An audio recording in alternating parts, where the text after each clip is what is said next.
Om Namo Bhagavate Vasudevaya. Om Namo Bhagavate Vasudevaya. Om Namo Bhagavate Vasudevaya.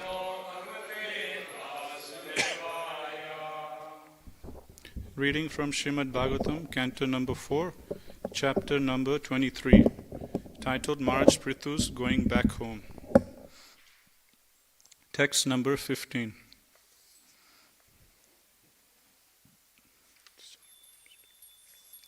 Utsarpayam stutam murdne.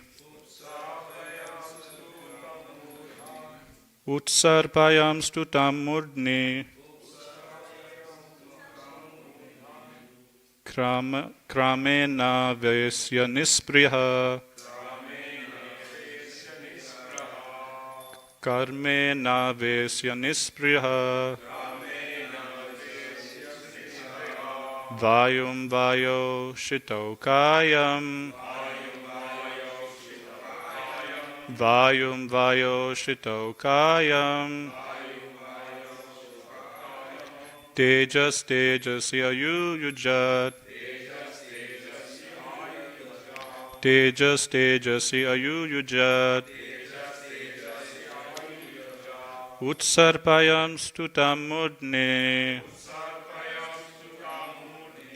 Kramana vesya nispriya. Vayum vayo shitokaya. Tejas tejasi ayuyujat. Utsarpayam stutam mudne. Kramana vesya nispriya.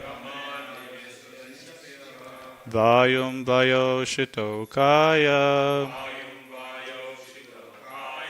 Tejas tejasi ayuyujat.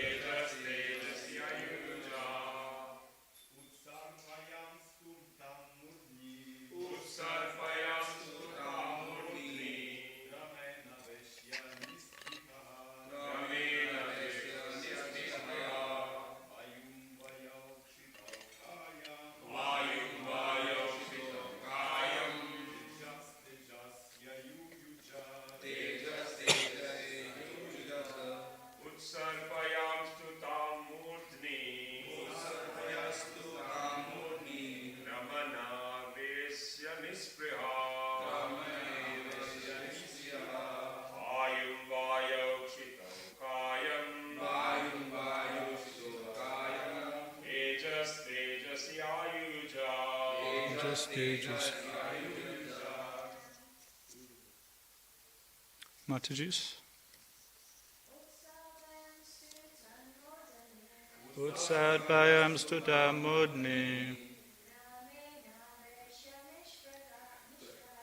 Karmena vesya nispriha. Vayum vayo shitokayam. Tejas tejasya yujat. Utsarpayam stutam mudne. Karmena vesya nispriya. Vayum vayo shitokayam. Tejas tejasya yujat. Word for word translation. Utsarpayan.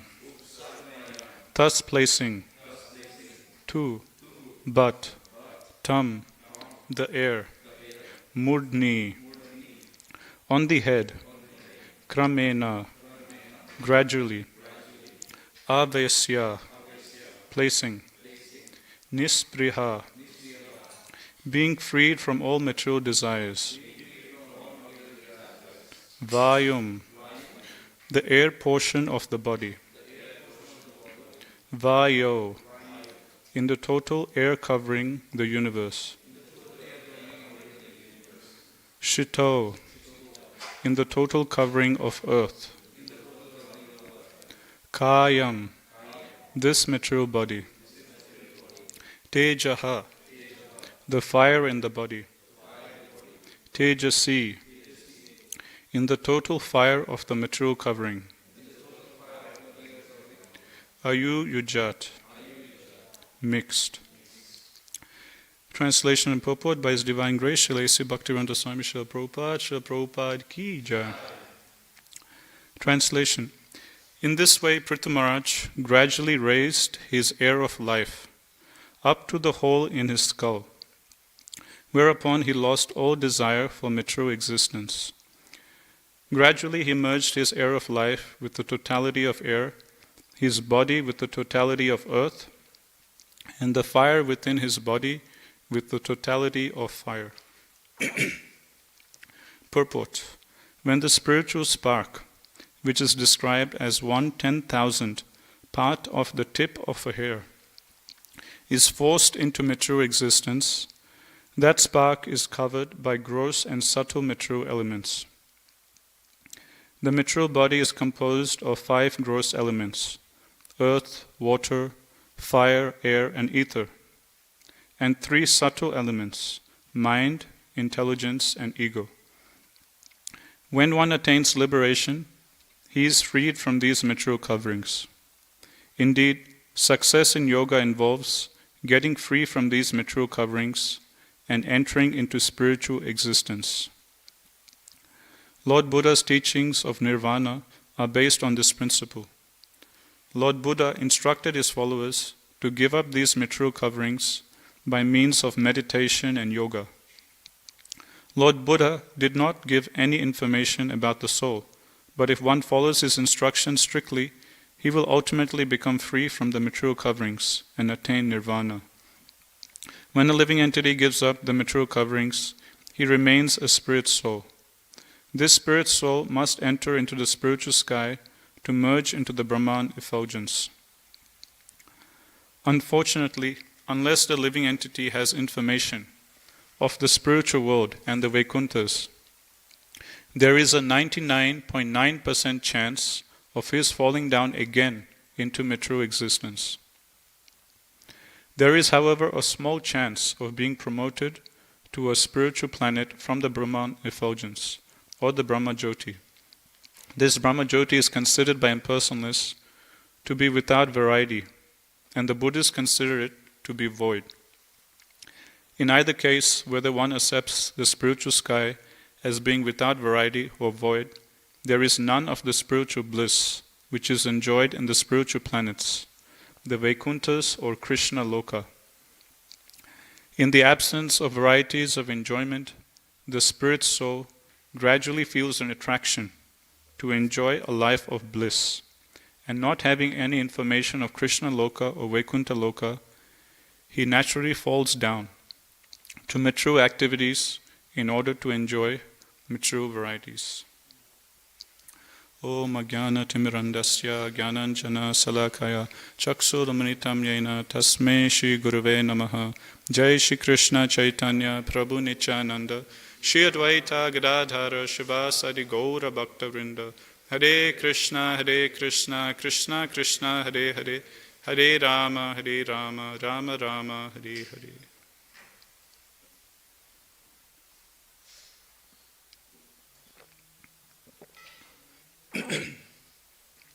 Hare Krishna.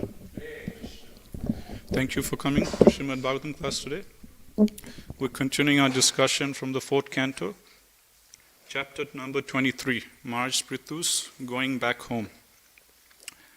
I'll read the translation again. In this way, Pṛthu Mahārāja gradually raised his air of life up to the hole in his skull, whereupon he lost all desire for material existence. Gradually he merged his air of life with the totality of air, his body with the totality of earth, and the fire within his body with the totality of fire.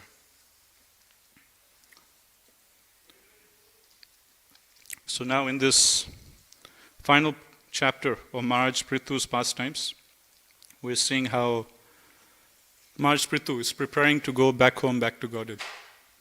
As we've been discussing over the last few months, Mahārāja Pṛthu, he's no ordinary personality. He's a Shaktavesh avatar of the Lord. So he's a pure devotee who has descended down from the spiritual world, from Vaikuntha.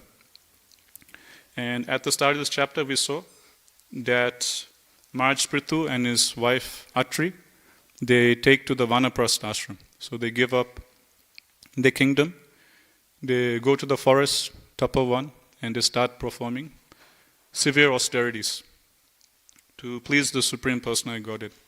And Srila Prabhupada, he was mentioning at the start of this chapter that actually there was no need for Mahārāja Pṛthu to go to the forest and perform austerities, because he's already a pure devotee of the Lord. He's an eternally liberated soul. He's a Nitya Siddha. He has descended straight from Vaikuntha Loka. So there's no need of him going to forest and doing such severe tapasya to go back home, back to Godhead. He could have just continued being the ruler, continued being the king, the emperor of the whole world, and just went back to Godhead just like that. So then Prabhupada asked the question, why does Mahārāja Pṛthu give up his kingdom, go to the forest, take Vanaprastha along with his wife?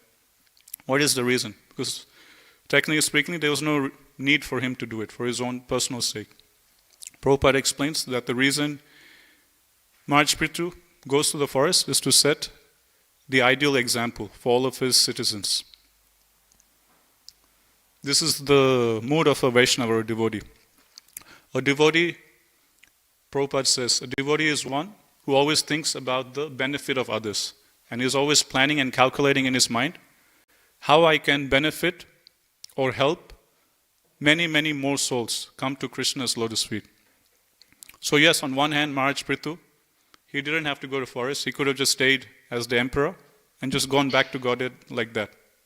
But in his mind, he's thinking, if I set the right example by leaving the Grahastha ashram and then going to the next ashram, Vanaprastha ashram, and dedicate my full 24 hours a day in direct devotional service, then all of my millions and billions of citizens all over planet Earth, they will take lesson from that. And they will also, when the time is right, after the age of 50, they will leave their household material duties and they will also engage in Krishna's full-time devotional service. And in this way, they can also go back home, back to Godhead. If I don't take to Vanaprastha ashram, then a lot of these citizens, they will imitate me. They will also think that there's no need for them, to go to the next ashram. And this way, their spiritual progress will be hampered. So calculating like this, Prabhupada mentions that Mahārāja Pṛthu, he takes to the Vanaprastha ashram. Although there was no need for him to go to the forest to do tapasya, he's an eternally liberated soul. But this is the mood of a devotee. He's always calculating in his mind how I can benefit others, how I can help others come to Krishna consciousness. And he's always calculating how I can save more and more fallen conditioned souls. So with that mood of compassion, with that mood of helping all of his citizens all over the world to set the right ideal example for them, Mahārāja Pṛthu, he gives up his kingdom, he gives up all the comforts of being the emperor, and he goes to the forest. And at the start of this chapter, we saw all the severe penances Mahārāja Pṛthu was doing. Fasting, just eating fruits, berries, roots, just drinking little water, doing severe penances, austerities. And now we're seeing how, by applying himself to the yogic process of meditation, how he's slowly raising his air of life up towards his skull. And this way we're going to see now in this chapter how he will leave his body and go back home, back to Godhead. So this pastime of Mahārāja Pṛthu, this is happening during Satya Yuga, during the reign of Swayambhuva Manu. So in every day of Brahma, there is 14 Manus. The very first Manu, in the first Manvantara, is Swayambhuva Manu. So this pastime is happening right at the start of Brahma's day. So right at the start of Brahma's day, the first Manu is Swayambhuva Manu. And in the 4 yugas, the first yuga is Satya Yuga.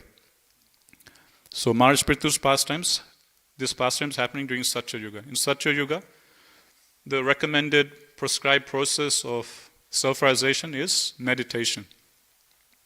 Krite yad dhyato vishnum tretayam yajato make dvapare paricharyayam kalau tadhari kirtana. So in Satya Yuga, the process is Dhyato Vishnu, which means to meditate upon the Supreme Lord through the yogic process of meditation. And that's what we're seeing Pṛthu Mahārāja do in these verses. Then in the next Yuga is Treta Yuga. The process of self-realization is to engage in yajna, fire sacrifices. And these fire sacrifices they used to do in the past ages. It's not like the small fire sacrifices we do, when we see in temple, when they have Nashima Homa or someone's initiation ceremony, the kund will just be like, 2 meters squared max. But the fire sacrifices that used to happen in previous ages, like in Treta Yuga, Dwapara Yuga, these fire sacrifices, they used to be huge. Like, you'll be in a huge arena, like a football ground. And, you have the fire pit would be like a square, right? So each side of the square, there will be like 10,000 brahmanas sitting. So you can imagine how big would be the fire kund. And how many tons and tons of ghee would be needed to pour into that fire sacrifice. And whoever is doing that fire sacrifice at the end of the yajna is the principle that one has to give in charity to all the brahmanas present, then to other people of other castes. And there will be hundreds, like hundreds and thousands of brahmanas in these fire sacrifices. So you can imagine how much gold and gifts and jewelry these kings would have to give in charity. So such sacrifices obviously is impossible in today's day and age, but that's what used to happen in previous ages. So that was the prescribed method for Treta Yuga. Then next comes Dwapara Yuga. In Dwapara Yuga, the prescribed method was deity worship. We also do deity worship now in Kali Yuga, but the standard of deity worship, the different paraphernalia that was used in deity worship in Dwapara Yuga was so much more great. Then comes Kali Yuga, which we are inside now. So in Kali Yuga, the prescribed method for self-realization is kirtan, chanting the holy name of the Lord. Hare Krishna, Krishna Krishna, Hare Hare, Hare Rama, Rama Rama, Hare Hare. So this verse I was quoting, this verse explains that all the benefits that these personalities got in Satya Yuga by doing meditation. Like Dhruva Maharaj, he did severe tapasya. Valmiki Rishi, it's mentioned, he did tapasya for like 60,000 years. So we hear about these great personalities doing severe austerities, yogic meditation, putting their body through so much torture. Whatever spiritual benefit they got by doing thousands and thousands of years of tapasya, this sloka explains, one can get in Kali Yuga simply by chanting the holy name. One time in one class, Prabhupada said that the same benefit that Valmiki Rishi got by doing 60,000 years of tapasya, you can all get by just doing 6 days of Harinam Sankirtan. Amazing, right? You just do 6 days of Harinam Sankirtan by either doing Harinam or book distribution, preaching, and you get the same benefit as Valmiki Rishi's 60,000 years of tapasya. So that is the potency of the chanting of the holy name, which Mahaprabhu has so kindly given us in this age of Kali. So, Kritaya Dhyato Vishnum, Tretayam Yajato Make, Dwapare Paricharyayam, Kalo Tad Hari Kirtanat. In Kali Yuga, whatever benefit people got in previous ages by doing thousands of years of tapasya, by doing huge fire sacrifices, by doing such elaborate deity worship, one can get simply by chanting the holy name. So Krishna in Kali Yuga, he makes everything so easy. Now, one question the acharyas ask is, or explain, is that this chanting of the Hare Krishna mantra, it's not something that only manifests in the age of Kali, but actually it's eternally present. It's there in Satya Yuga, it's there in Treta Yuga, it's there in Dwapara Yuga. It's not that chanting of Hare Krishna mantra suddenly manifests or appears only in Kali Yuga. So all these personalities that we hear about in Bhagavatam, in Satya Yuga, they also knew about the Hare Krishna mantra. They also knew about the importance of chanting Hare Krishna, its potency and power. All these personalities in Treta Yuga, They also knew the Hare Krishna mantra. These personalities in Dwapara Yuga, they also knew the Hare Krishna mantra. So the question comes up that if in previous ages everyone knew the power of chanting Hare Krishna, that if you simply chant Hare Krishna you can perfect yourself, go back home, back to Godhead, then why are they going to the forest doing thousands of years of tapasya? Why are they spending so much time and energy in doing these huge fire sacrifices? Why then in previous ages they also just chant Hare Krishna and quickly go back home, back to Godhead? That question comes up, right?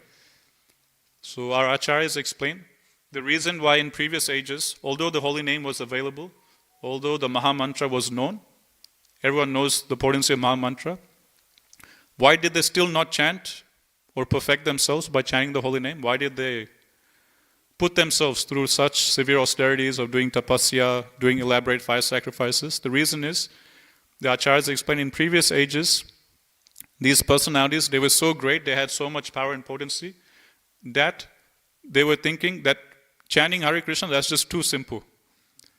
It's like, you ask, some PhD maths person, can you please solve this, year 3 maths problem? They'll think, oh, this is too simple, give me something more difficult.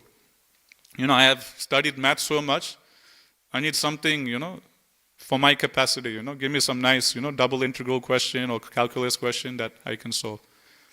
So these personalities in previous ages, they were so qualified in terms of their bodily strength, mental strength, in terms of their intelligence, so on and so forth.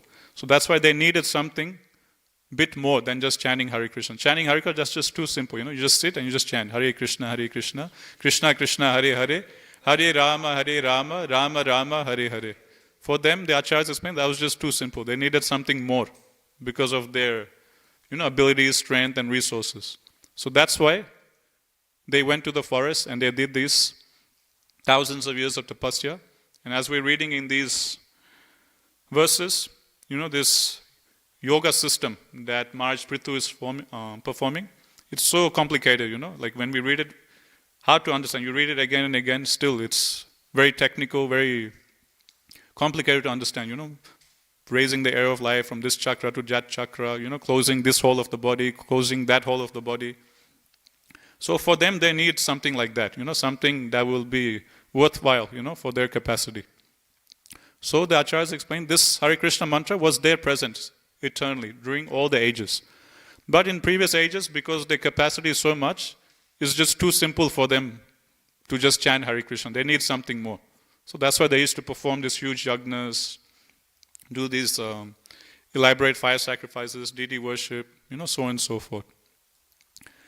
And obviously the second reason the acharyas explain is the prescribed method for that age was meditation. So then they took to meditation. Then Treta Yuga, the prescribed method was fire sacrifice, so they took to that. So because of these two reasons, the acharyas explain, although the holy name was present during their time, they didn't just only chant the holy name, they took to other processes. But now in Kali Yuga, as the Shastras explain, we just don't have the time, the capacity, to do these other methods. And secondly, this is the prescribed medicine for this day and age, is to chant the holy name. And as this sloka we were quoting explains, whatever benefit Pṛthu Mahārāja, Dhruva Mahārāja, Valmiki Rishi, all these great sages, great Raja Rishis got by doing thousands of years of tapasya, we can simply get just by chanting Hare Krishna. So everything has been made very simple and easy by the mercy of Sri Sri Gaur Nitai. But still there is some austerity we have to do.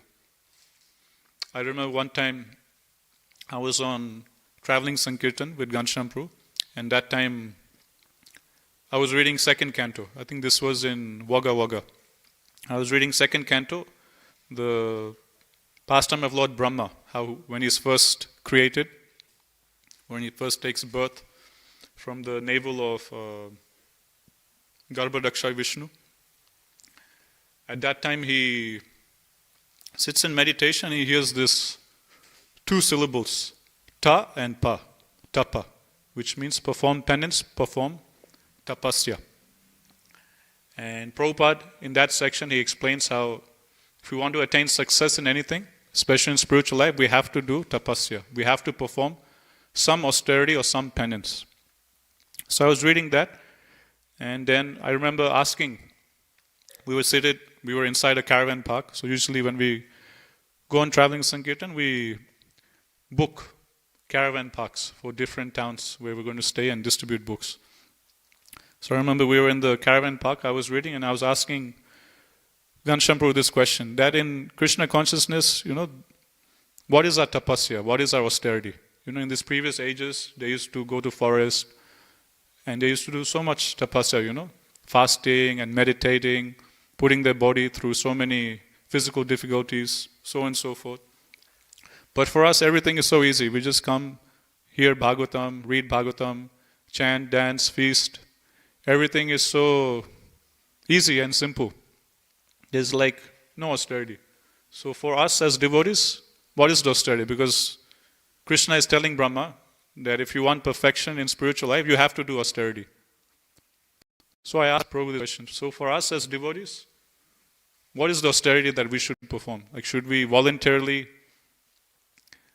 do some kind of austerity, like voluntarily do some fasting or, sleep less, eat less or something like that?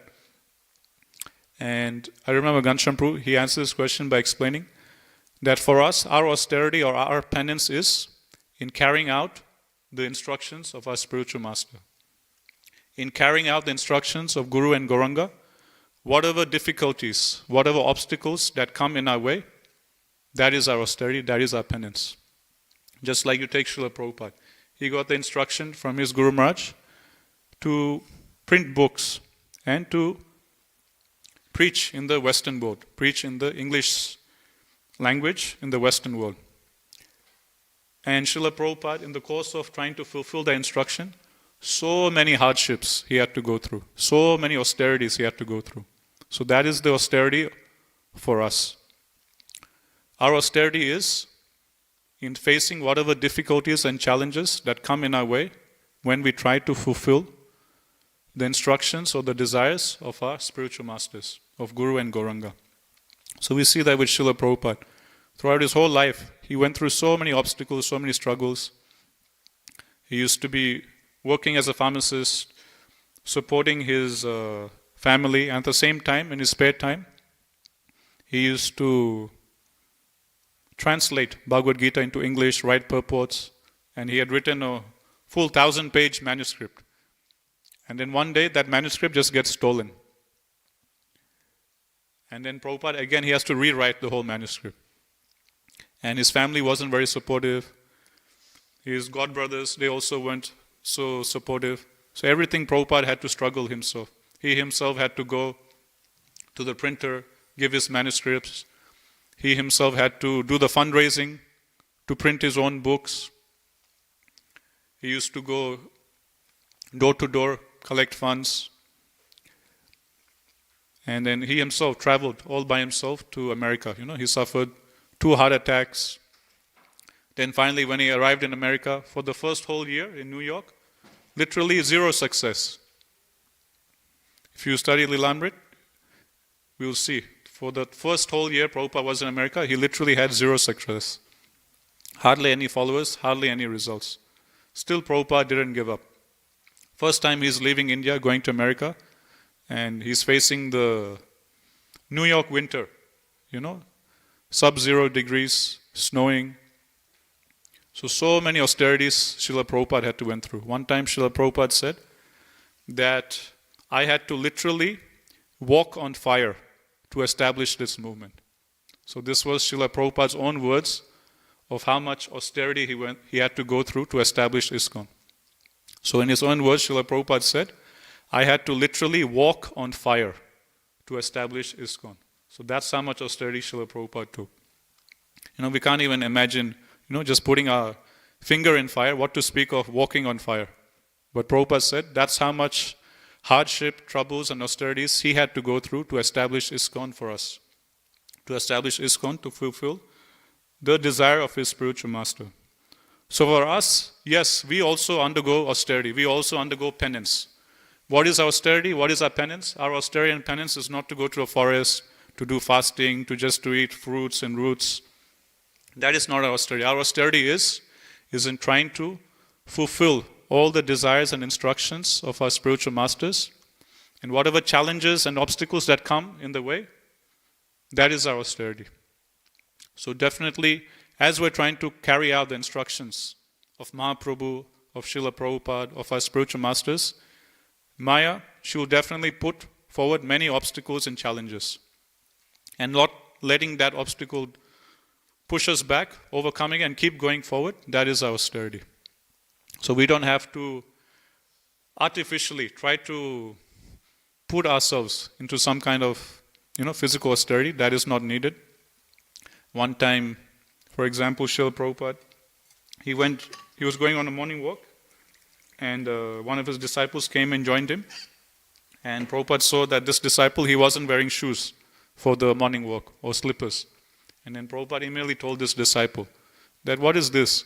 The mature world is already difficult. Why are you trying to make it even more difficult? Go wear shoes and come back. So Prabhupada, he didn't like devotees artificially, immaturely putting their bodies through difficulty. In Krishna book I was reading yesterday, Prabhupada says that it is the duty of a Vaishnava to protect his body for the service of the Lord. Like this Prabhupada writes in Krishna book. That is the duty of every Vaishnava or Vaishnavi to protect his body for the service of the Lord. So this body is actually a gift of Krishna. This body, Prabhupada explains, is actually a temple of Vishnu. In Krishna book, Prabhupada explains that, when we mark our body with the tilak in 13 places, like on our forehead we put tilak and we chant Om Keshavaya Namaha. And then around our belly we chant Om Narayan Namaha, Om Keshavaya Namaha, Om Narayan Namaha, Om Madhavaya Namaha. We chant on the chest. Then Om Govindaya Namaha we chant, around our throat. So all these 13 places where we mark our body with tilak, Prabhupada explains, these 13 places are 13 temples of Lord Vishnu. So here on our forehead, Prabhupada says, this is the temple of Lord Keshava. So when we mark our tilak here, we're actually signifying this is actually the temple of Lord Keshava. He resides here. And down here, in our belly area, that is the temple of Lord Vishnu. So we chant that is the temple of Lord Narayan. So we chant Om Narayan Namaha. Then on our chest is the temple of Lord Madhava. So we chant Om Madhavaya Namaha. Then on our throat is the temple of Lord Govinda. So we chant Om Govindaya Namaha and put tilak there. So in this way, in the 13 different places around body are these 13 temples of Lord Vishnu. So this body is sacred. This body is a temple of Vishnu. So Prabhupada says, it is the duty of every Vaishnava to protect his body for the service of Lord Vishnu. To do devotional service, we need this body. So it's our duty to protect it. That's why many times when Srila Prabhupada used to see his disciples neglecting their body unnecessarily, he used to chastise them.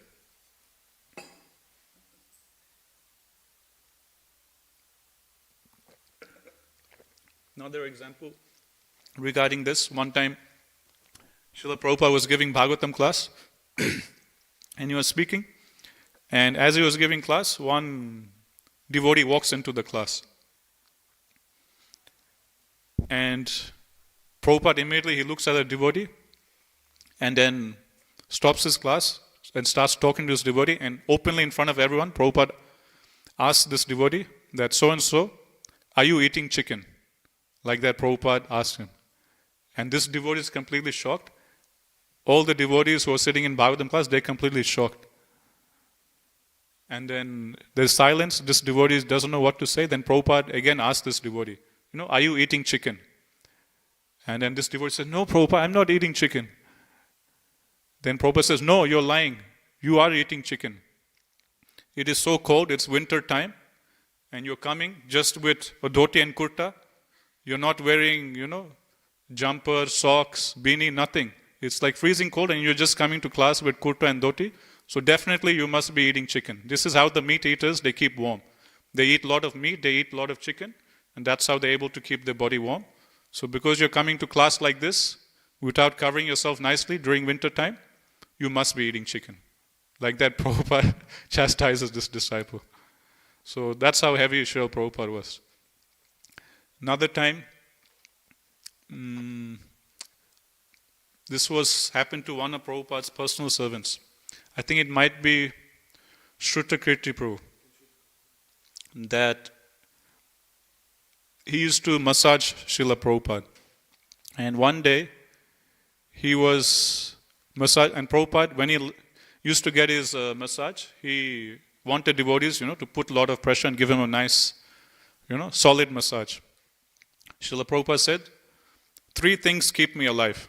One is my morning walk, second is my massage, and third is my Ayurvedic medicine. So these 3 things Prabhupada used to religiously do every day to keep his body strong and healthy in Krishna's service. So when Prabhupada writes in Krishna book, it is the duty of every Vaishnava to protect his body for the service of Lord Vishnu. He himself practiced that and showed by his example. And the way Srila Prabhupada used to do that, Prabhupada used to say that 3 things keep me alive. One is my morning walk or my exercise. Second is my daily massage with mustard oil. And third is my Ayurvedic medicine. So Srila Prabhupada used to take some sort of Ayurvedic medicine. If we go to Vrindavan in that Krishna Balaram Mandir, in the Prabhupada house, we will see some of the Ayurvedic medicine Prabhupada used to take in the kind of like the museum section. So Prabhupada's massage, daily massage, he used to take with mustard oil.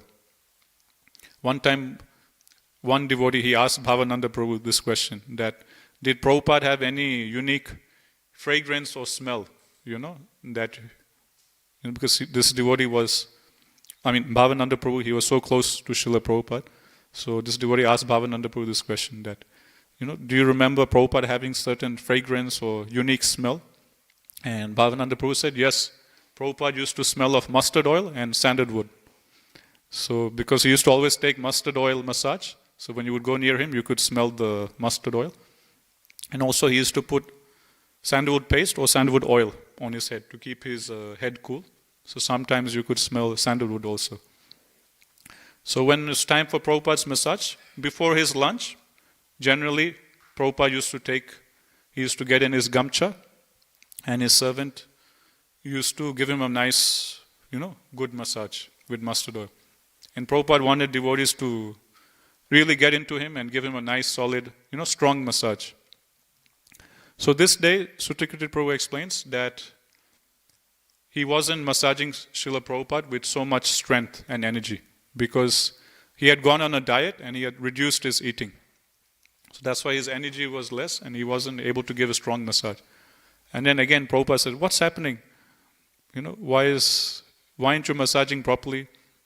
And then Prabhupada finds out that, his servant has cut down on his eating because he thinks,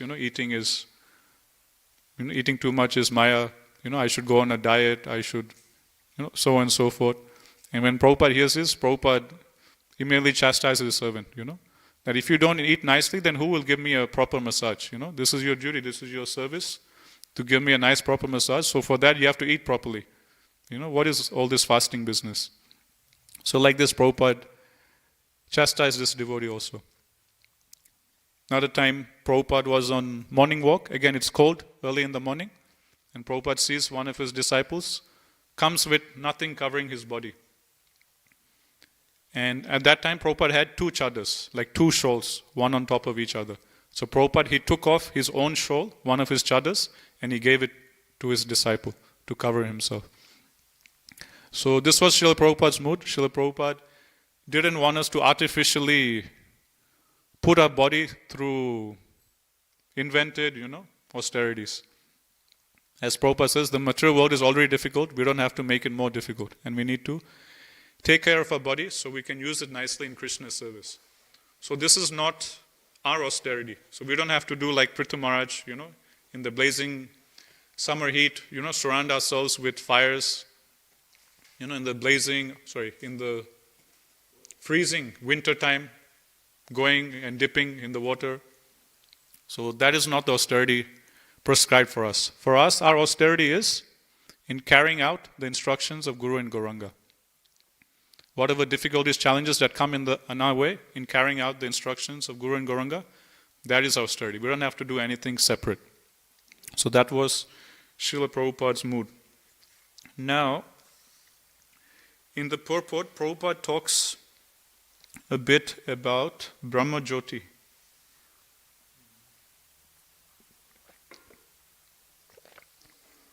So generally what happens when these yogis, by performing this yogic meditation process, a lot of them, they will go and merge in the effulgence of the Brahma Jyoti. And in the purport today, Prabhupada explains that 99.99% of these souls who go and merge in the Brahma Jyoti, they will eventually fall back down into the material world. Why? Because there's no activity there. The nature of the soul is Sat Chit Ananda. Ananda means bliss. And that bliss comes from engaging in devotional service, in Krishna's service. But in Brahma Jyoti, when you're merged in Krishna's effulgence, you can't do any service. You're just there. You're just existing. So because there's no service opportunity, there's no activity happening in Brahma Jyoti, after some time one gets bored. And because he knows nothing of higher realms of Vaikuntha and Krishna Loka, Prabhupada explains, he'll naturally come down to the material world. It's like, for example, you're there in your house and your whole family is there, and there's like this huge argument happening in the house, and so much noise is happening in the house, and you just like, you can't take it, so much shouting and fighting, so much noise in the house, and it's like, man, I want to get out of here. So then what do? You open the back door of your house and you go to the backyard. And then in the backyard, you're free, there's just a nice green lawn in the backyard, and it's very peaceful there. You're away from all the shouting and all the noise that's happening inside the house. So you're there in the backyard, nice green rectangular backyard, and you're feeling very peaceful and happy for some time. But how long can we stay in the backyard? After some time you get bored, right? There's nothing to do in the backyard. It's just open grass. It's just you and the backyard and just the grass. There's nothing to do. So after some time of being very peaceful and happy and satisfied in the backyard, after some time, after 15, 20 minutes, you get bored. Then after getting bored, what do? You again open the door and again go back into the house. So same thing Prabhupada explains with Brahma Jyoti. These impersonalists or these yogis, they're fed up, with the sufferings of this material world, and they just want to get out of here. So they get out and they merge into Krishna's effulgence. But there's nothing to do in Brahma Jyoti. You're just merged and you're just in the state of, being merged in Krishna's effulgence. There's no activity. So after some time, again, you get bored. And the only thing else is material world. So again, they fall back down to material world. The only hope for them, Prabhupada explains, is if they have higher knowledge of Krishna Loka or Vaikuntha Loka. Then, instead of coming down, they can go back up. Regarding Brahma Jyoti, there's a nice description given in Brihad Bhagavatamrita of Gopakumar, how he's traveling through the universe. So in the course of his travels, he goes through all the higher planetary systems. And then after reaching Brahma Loka, he then goes beyond Brahma Loka towards the covering of the universe. So if we study Vedic cosmology, the whole universe is like a big egg or like a spear. Half the universe is covered with water, and then Garbhodaksha Vishnu, he lies on that water. And that water is actually the transcendental sweat of Garbhodaksha Vishnu. So Garbhodaksha Vishnu, that's how powerful he is. He creates a whole ocean just by his own bodily sweat. One time, Madhava Prabhu, he was explaining, the famous Kirtaniya, Madhava Prabhu, he also plays Mridanga. So one time he was in Vrindavan, in blazing, scorching sun, and he was playing Mridanga, practicing his Mridanga. He was just there, him just sitting down and practicing Mridanga, playing Mridanga, in the Vrindavan sun, 40 degrees, and for 2 hours he was just playing Mridanga. Then after 2 hours he saw there was like this big puddle of sweat around him. So if we, as ordinary small jivas, can create a puddle of sweat, then same. Garbhodaksha Vishnu, he can also create a whole ocean out of his sweat. So Garbhodaksha ocean, that's actually the transcendental sweat or perspiration from the body of Garbhodaksha Vishnu. So Garbhodaksha Vishnu, he creates this whole ocean from his own bodily perspiration, then he lies down. Then the other half of the universe is the 14 planetary systems. So after Gopakumar, he goes past Brahma Loka. Then there is some empty space. So as he's going through that empty space, he can look down and see all the 14 planetary systems. Then he reaches the 7 coverings of the universe. So just like you take an egg, the egg has the shell. So the shell is the covering of that egg.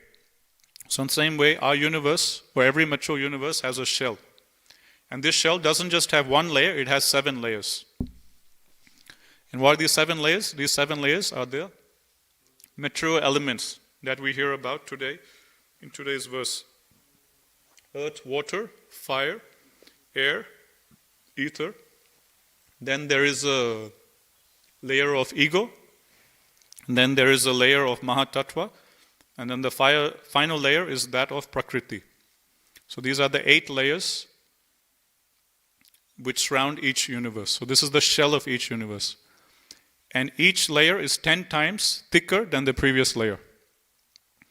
And it's said that just like in these 14 planetary systems, each planetary system that Gopakumar travels through, there is one presiding deity in that particular planetary system, or one form of Vishnu who's being worshipped, and there is one primary devotee who's worshipping that devotee. For example, in Brahma Loka, there is the 1,000-headed form of Lord Vishnu, and Lord Brahma, he's worshipping that form of Krishna as his Ishtadev. So in the same way, it's given that in each covering of the universe, it's not just empty space, there's actually an abode. It's actually like a planetary system, and there's jivas, there's millions and billions of jivas living in that layer. And in each layer, there is one form of Vishnu, and in each layer of the covering of the universe, there is one devotee who's leading the worship. So in the first layer of the universal shell, which is made of earth, the presiding deity is Lord Varahadev. So he's the presiding deity in the first layer. And the personality who's worshipping Lord Varahadev is Mother Earth, Bhumi Devi. So as you go higher up in the planetary system, the presiding deity of the higher planetary system is more higher than the previous presiding deity, and same with the devotee. For example, below the earth covering of the universe is Brahma Loka. So Varahadev, there in the earth covering, he displays more potency than the 1,000-headed Vishnu form in Brahma Loka. And Bhumi Devi, who is worshipping Varahadev in the earth layer, she is on a higher level than Lord Brahma, who is there in the planetary system below. And it's given in each layer of the universe, the opulences, the mature opulences which is there, is millions of times greater than the previous planetary system. So as we read this in Brihad Bhagavatam, it's very interesting actually, very mind-blowing.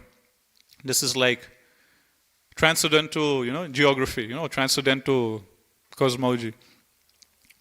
So it's said that the opulence in Brahma Loka is 1,000,000 times more than that of Indra Loka, or in the Swarga Loka where Indra enjoys. But 1,000,000 times more than the opulence of Brahma Loka is there in that earth covering of the universe. Then in the next covering, the opulence there is even another 1,000,000 times more. So we can't even imagine what's happening there, or what kind of opulences is there. So Gopakumar, he first goes to the earth layer, and in the earth layer of the universe, earth covering of the universe, he sees Lord Varahadev there, being worshipped by Mother Earth, personified Bhumi Devi. Then he goes to the next layer, earth, then water. Then in the water layer, he sees Matsya Avatar. He is the presiding deity of the layer of water. So because Matsya Avatar, he is one level above Varahadev, or the earth layer, he displays more opulence than Varahadev. Then next, earth, water, fire. In the fire layer covering of the universe is Surya Narayan. Then comes air and ether. Air and ether is Aniruddha and Pradyumna. They're the presiding deities of that. Then comes ego. For the ego layer of the universe, Lord Sankarshan. He's the presiding deity. Then Mahatattva. In the Mahatattva layer covering of the universe, the presiding deity is Vasudev, expansion of Lord Vishnu.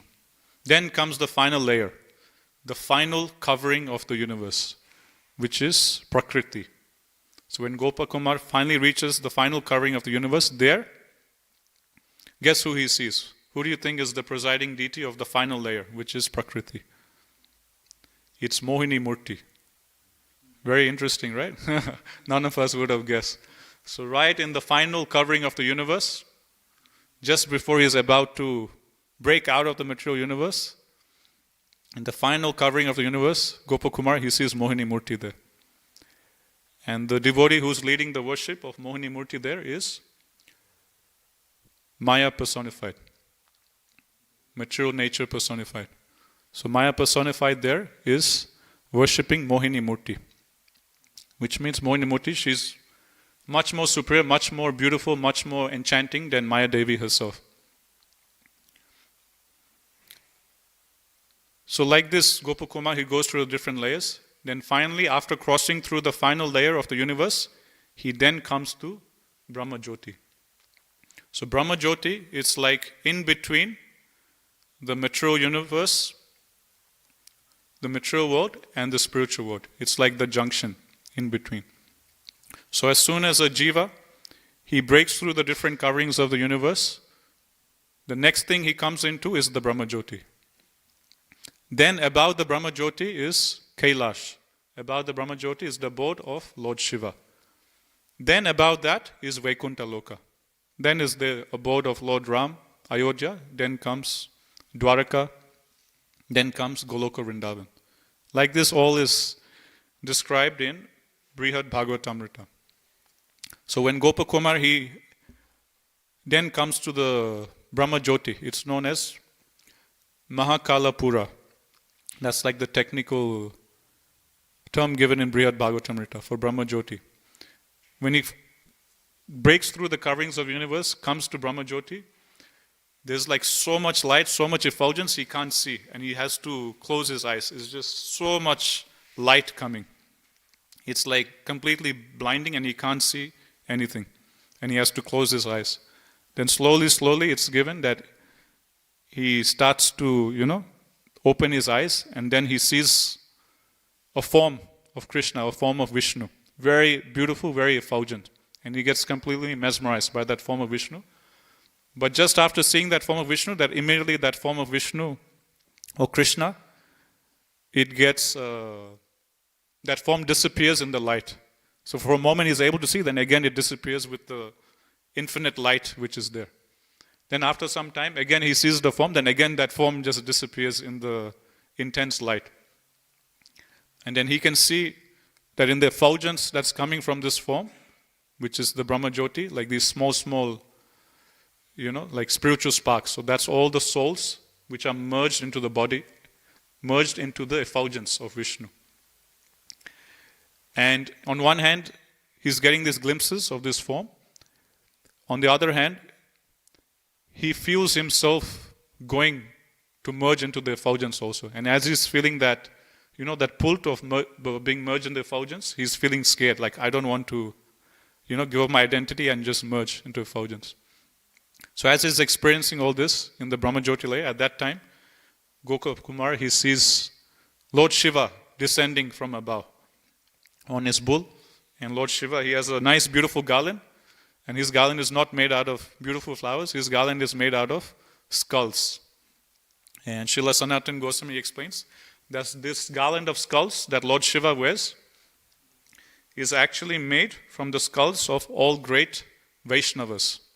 So that's his Maha garland that Lord Shiva wears. So this is like the Mahaprasad of the Vaishnavas. So the skulls of all great devotees, Lord Shiva, he collects and he wears it as a garland around his neck. So if you're ever wondering, why does Lord Shiva wear this garland of skulls? What are these skulls about? So these skulls are actually the skulls of great Vaishnavas that he's honoring by putting around his neck. So then he meets Lord Shiva, Nandishvara, with over time, 901. So we'll continue this pastime later on. But it's very interesting, this whole pastime. It comes in Brihad Bhagavatamrita. Okay, we'll stop here. We're out of time. Gantharaj Srimad Bhagavatam ki jai. Jaguru Srila Prabhupada ki jai. Jai Gaur Premanande.